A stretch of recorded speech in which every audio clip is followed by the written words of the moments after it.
Investing in tooling here. So I have some tooling that came in today. I've had this for about a week. And this is here is a half-inch end mill holder. Okay. It does the same job, but if you look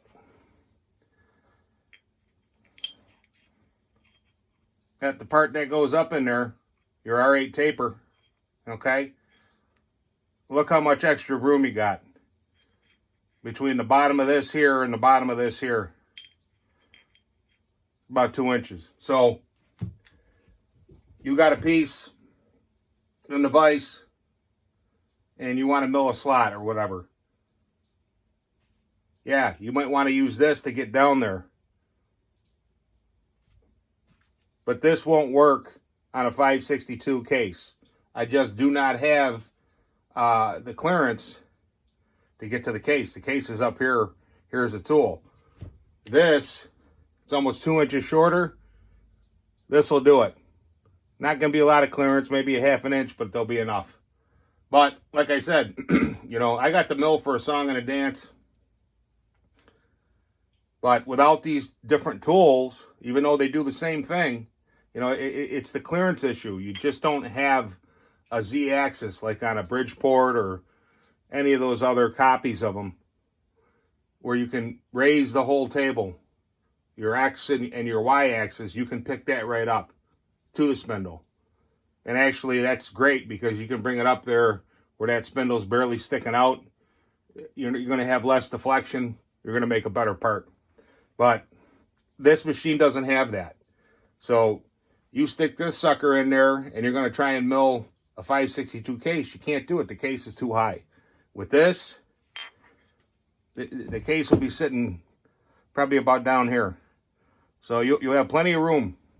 But none of this stuff is cheap. You know. But, you know, you got to have money. You got to have tools if you want to make money and if you want to build stuff. Moving on to project number 2,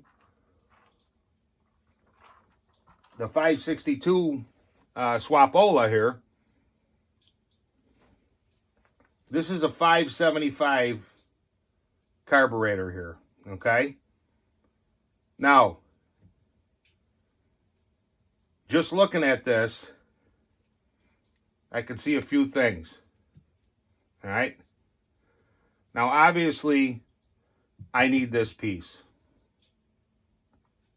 I have the intake, but I need the boot, or whatever they call this piece right here. I need that off of a 575 to get a little bit closer. But as you can see with this boot, okay, you got 3 holes here, okay? So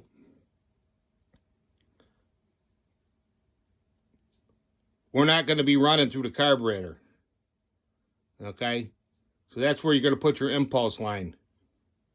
You're going to be drawing right off the cylinder because you're using a manual carb, right? It's got to have an impulse. Piston goes up, sucks, you know, diaphragm goes, and you pump your fuel or something like that. But on the 562, you've got 4 holes. On the 575, you got 3. But this hole is here, so you can put your impulse line. What you can do with the milling machine is right on these corners is just come in with a ball end mill and just make like a little divot or a half moon, whatever you want to call it. And then when you tighten this down, okay, you're going to have the bolt almost all the way on there. But if you look from the factory, you can see where it's kind of half mooned right from the factory. So, I mean, as far as work holding this thing in, yeah, throw some grease on here, tighten it down, I think you'll be all right. So, this is phase 1 here of many. Like I says, I'm going to need this piece, and looking at it real quick, you know, it would be nice if you could, it looks like it just screws on here. So this whole thing will probably come off.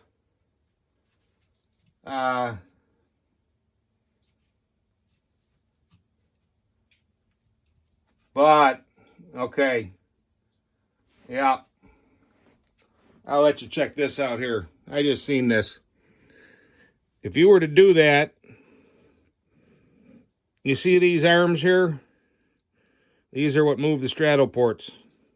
Okay? There's your throttle cable, 562, 575. Look at the angle on that. So even if I could take this off and fix it, boy, you're really opening up a can of worms. Not saying it can't be done. Anything can be done. But I don't think it's worth it. Let me take a look at this here. How about we can measure the bore. Let's see what we got here.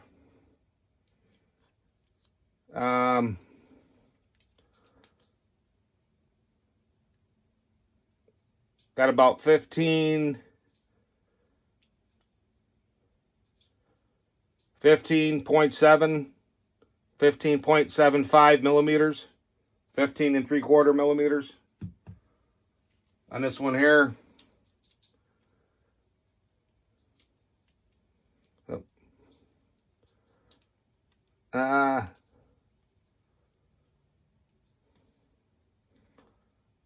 You got about 15 thousandths larger, 1590, 1592. So that's bigger. Now that's not a lot. You know, that's barely anything.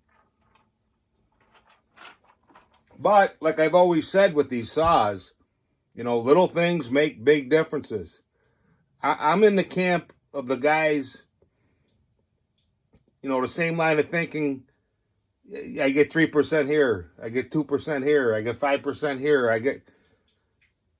and you extract everything you can before you even mess around with the cylinder. Now, you may find out a 562, you know, you get this carburetor on here, and I'm going to take you along for the journey. You may find that this saw really picks up a lot of power. With a piped exhaust, no can, no dual port can. We're not worried about starting a fire and being on state land. We're out there backyard logging and we're trying to make money. Okay? And it's snowing outside. You ain't gonna start a fire in the fucking snow. Now, you may be pissing the neighbors off a little bit, but you're cutting so quick. What's a saw run for? 5 minutes? And you're done with the job. But getting back to the carburetors here,